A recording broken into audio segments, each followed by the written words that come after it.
দেখুন, অযথা জেদ বা অযথা রাগের কারণে সমস্ত কাজ পঙ্গ হয়ে যাচ্ছে। মনের মধ্যে একটা সর্বদা চিড়চিড়ে ভাব অনুভব করছেন। সর্বদা মনের মধ্যে ক্রোধ চলে আসছে, মনের মধ্যে সর্বদা অযথা জেদ কাজ করছে।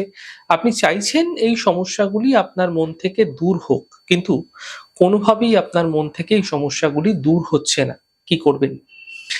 দেখুন, প্রত্যেক মাসে যেদিনকে পূর্ণিমা তিথিযুক্ত দিন থাকে এবং যেদিনকে একাদশী তিথিযুক্ত দিন থাকে, তা শুক্লপক্ষের হোক, কৃষ্ণপক্ষের হোক, যে কোনো পক্ষেই হোক, এই দিন উপবাস থাকার চেষ্টা করবেন।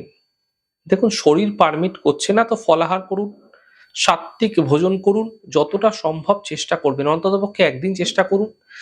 সম্ভব হলে প্রত্যেক জীবনে রূপোর গ্লাসে জল সেবন করার চেষ্টা করুন। যদি একান্তই রূপোর গ্লাস কেনার সামর্থ্য নেই, তাহলে একটি রূপোর টুকরো, একটি ছোট কয়েন আপনারা যেই জল খাচ্ছেন সেই জলের মধ্যে চুবিয়ে রাখুন, ভিজিয়ে রাখুন, এবং পরামর্শ নিয়ে একটি পেরিডট রত্ন শুভ তিথিযুক্ত দিনে আপনারা আপনার হাতে, আপনার বাহুতে, আপনার গলায় স্থান বুঝে ধারণ করুন।